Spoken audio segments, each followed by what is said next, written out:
Welcome to this explainer. I'm so glad you're here. We're about to totally flip the script on how you see yourself. You see, it turns out the human brain isn't some static, perfectly calibrated machine. Actually, it's a highly malleable, incredibly dynamic, and sometimes wildly unreliable organ. And by digging into the science behind it today, we're going to learn so much about why we act, feel, and think the exact way we do. Think about it for a second. Have you ever woken up and wondered, why on earth did I just dream my boss was a narwhal swimming through my office? Or, on a slightly more serious note, why you and your best friend can experience the exact same event, but years later, you remember it entirely differently. Well, these aren't just quirky little glitches. They're actually fundamental clues into how our neurobiology functions. Okay, let's dive right in. We've got 5 main areas to cover today: your unreliable memory, the mystery of dreams, understanding everyday anxiety, mindfulness, and altering the mind. First up, your unreliable memory. So we've all been there, right? You get into this epic argument with a friend, and later you realize you both remember it entirely differently. You're probably thinking they're just making it up. But honestly, science shows our brains simply do not store information the way a computer hard drive does. Emma Stone actually hit the nail on the head in the Vox docuseries that inspired a lot of this explainer. She says, memories aren't high-fidelity recordings we store away. They're more like live performances. I love that analogy.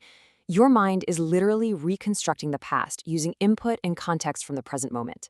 It's this highly creative process, not just a simple copy and paste retrieval. So here's the wild part. Forgetting is completely natural. Memory is a constantly changing reconstruction. Things like your current emotional state, how much sleep you got last night, and even just your imagination can actively shape and distort what you think you remember. External suggestions can easily alter your personal reality, which is exactly why eyewitness testimony can often be so incredibly unreliable. Moving right along to part 2, the mystery of dreams. You know, when the lights go out, your brain definitely doesn't just shut down. Take lucid dreaming, for example. It's this crazy state where you actually realize you're dreaming and get to take the director's chair, controlling the entire narrative. It's absolute proof of how hyperactive and conscious your brain remains while your body is fast asleep. But what do our normal, everyday dreams mean? Well, neuroscientist Robert Stickgold frames it perfectly. He says one could think of dreams as being a sort of an idiosyncratic, a personal Rorschach test. Basically, your brain isn't trying to send your conscious mind some profound, mystical message. It's just weaving a story built from your very own daily stresses, memories, and emotions. All right, part 3. Understanding everyday anxiety. To understand why anxiety is skyrocketing these days, we have to look at a tiny almond-shaped area of the brain called the amygdala. Think of it as your body's internal fire alarm. It triggers that classic fight, flight, or freeze response. Now, evolutionarily, this was fantastic for outrunning predators. But for people with anxiety disorders, that alarm is just way too sensitive. It causes the body to react intensely to completely harmless things, like an awkward email from your boss or a regular social gathering. And because anxiety is so complex, it wears a ton of different masks. It could be persistent generalized anxiety, sudden panic attacks, specific phobias, agoraphobia, social anxiety, or even separation anxiety. To put this into a global perspective, roughly 30% of all humans will suffer from an anxiety disorder at some point in their lives. 30%. It's the most common mental illness out there.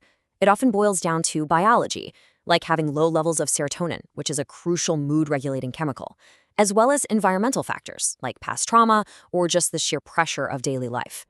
Now, what's really interesting here is the demographic split. Women are actually more than twice as likely as men to experience one of these disorders in their lifetime. And understanding that stark disparity is exactly what helps researchers and psychologists tailor much better interventions and support systems. It's also worth looking at how our understanding of fear has evolved. Historically, researchers actively instilled fear to study it, like the highly controversial Little Albert experiment, where a baby was conditioned to fear a white rat. Thankfully, the modern approach is completely different.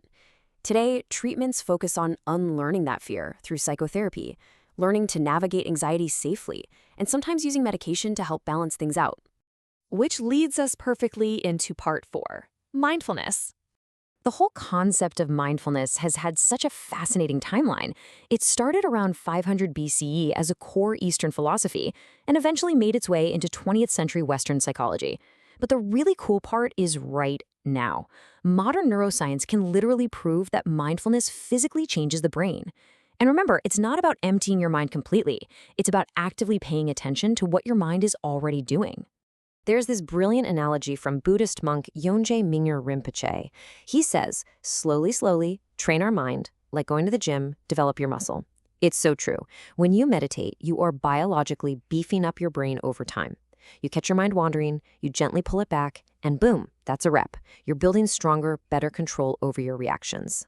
And finally, part 5, altering the mind. Now, the history here is definitely complex. Back in the mid-1900s, psychedelics were discovered and initially studied for their medical benefits. Then came the 1960s, huge cultural shifts, widespread misuse, and eventually a really heavy ban.